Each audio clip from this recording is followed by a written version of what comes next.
Right, hey guys, I've got a pretty informative video lined up for you for once, which is a rarity for me.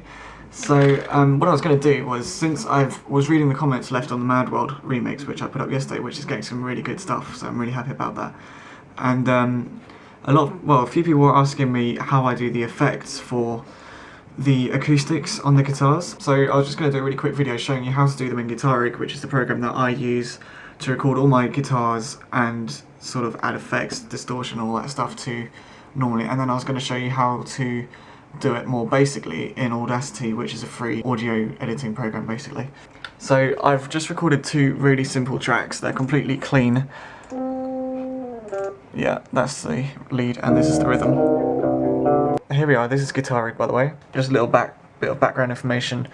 Up on the top left you've got a load of categories up here, so you've got like styles, songs, effects, bass amps, guitar amps and a bunch of other stuff. And then you select one of them and you get into subcategories like classic rock, alternative, metal and pop. So if I select metal and then go down here, you've got all the actual pre-made presets that come with Guitar Rig. Yeah, so that's a little bit of background info. And on the right hand side, this is the actual preset laid out in sort of like amps and effects and all that kind of stuff, and tape decks and metronome, that if you unmute then you can hear it coming through the speakers. Anyway, you know what a metronome sounds like. So what you'll notice on every single preset, if I just delete everything, for example in this one, is that you've always got a tape deck 1 and a tape deck 2, a metronome and a preset volume.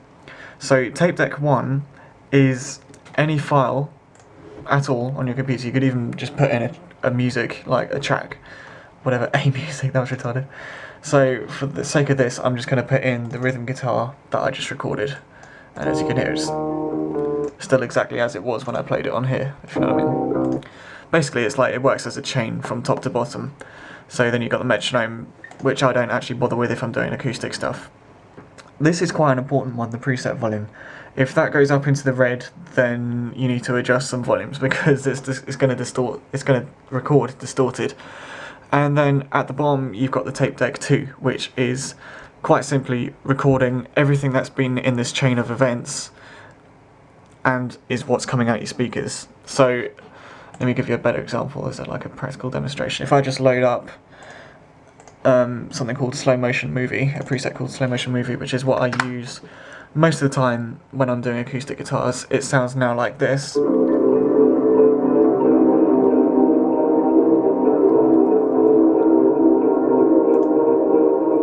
as you can see, it's doing that all in real time, because now that I've clicked stop, it's still actually going out the speakers, as it's just reverberating off. Basically, this is the tape deck that plays the original clean file. Then it goes through all these processes, goes down here, comes out to the preset volume, which you just need to make sure is not going up into that red and clipping, and then you can record on this bottom tape deck, and that will take all of this, basically the process sound which comes out your speakers, and puts it into a recording. I did not mean to just smack my monitor like that.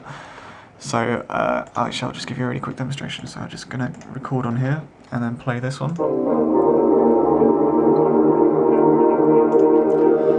And stop that and save it.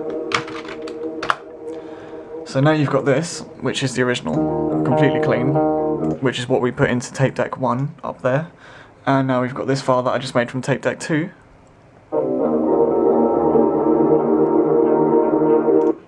So basically all it does is take all of this and shove it into a single audio file down here. I hope that makes sense. What I'll do is use these sort of atmospheric presets so that it gives it a load of like really good depth and atmosphere and sort of ambient sounds. So many A's. And then basically you can just select from any of these and it brings up all these different effects. So for example in slow motion movie you've got delays, reversing, EQing, more delaying and compressing. That's basically all it is. Of course if you wanted to do it all manually you can do.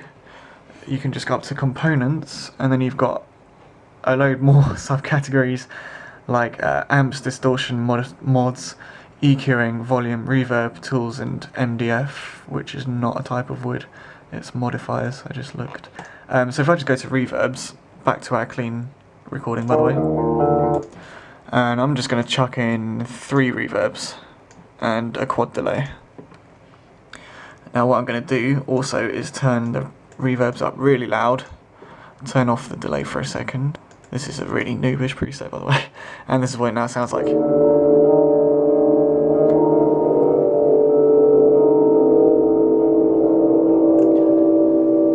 So that's already got a lot of depth to it. I mean, it sounds mono and flat and crap, but never mind. This is just for demonstrational purposes. If I stick in a delay now, then I can just gonna play around with these dials. I'm not actually sure what the hell I'm doing right now. My mouse has just run out of batteries. Oh no, it's still going. Never mind. Anyway, and then play again.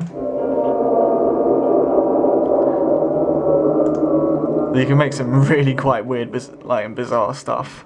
And in fact, I'm just gonna get rid of that quad delay because that sounded awful, and throw in a grain delay instead.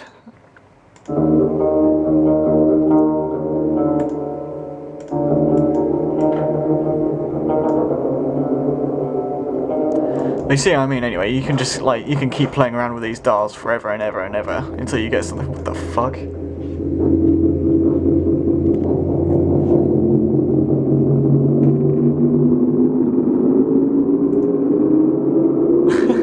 That's actually stopped.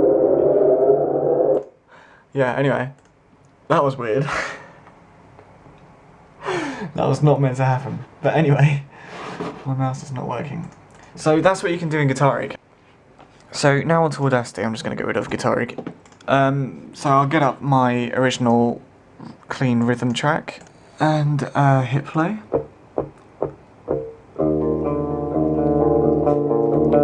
So back to the clean thing, in other words. So on effects, surprisingly, you've got all these things. You can do so much stuff. You can pitch bend. Let's just turn that up by 6 decibels. 6 decibels, 6 semitones. So now it sounds like this.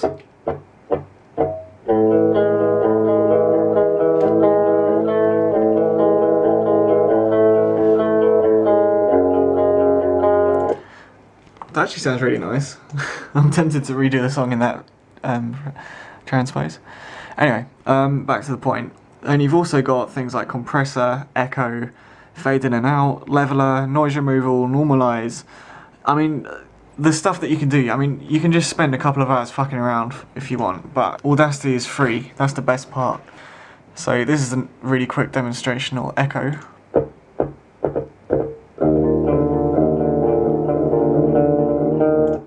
Well, that's actually possibly the worst demonstration ever. Well, there you go. Echoing off at the end there. So yeah, that's your echo. And obviously you can do things like reverse, but that's really pointless at the moment. Although to be fair, that does sound pretty cool. This thing down here called G-Verb is basically Audacity's reverb. So I'll just leave it as default settings and hit OK. And as you can see, it's really modified the waveform.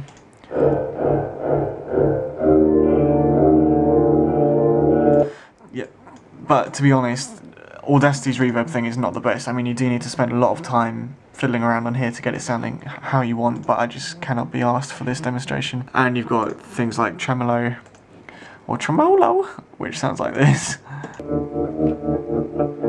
That's more like how a guitar amp would do it, if you have it on maximum, if you know what I mean. So that's basically it. That's all I can think to do for this tutorial. My advice that I'd say is never underestimate the capabilities of free software like Audacity, programs like Cantabile, which is a VST host. I know a lot of people use things like FL Studio or Cubase or Reason or anything like that, but in all honesty, every single track that I've made has only ever used Guitar Rig, Cantabile and Audacity, and the only program that I've, is actually you have to pay for is Guitar Rig, to be honest, and obviously my drum software as well, which is called Addictive Drums, which I'll just get up for you really quick. I'm really losing the plot. I've got to turn on the audio driver. That just deafened me. So you got the kick, as you just heard, snare, blah, blah, blah, and all the other crap. So, I mean, you can play around so much with free software. Obviously, that Addictive Drums thing wasn't free, but even so, you can get hold of free drumming software. I just can't think of any on the spot.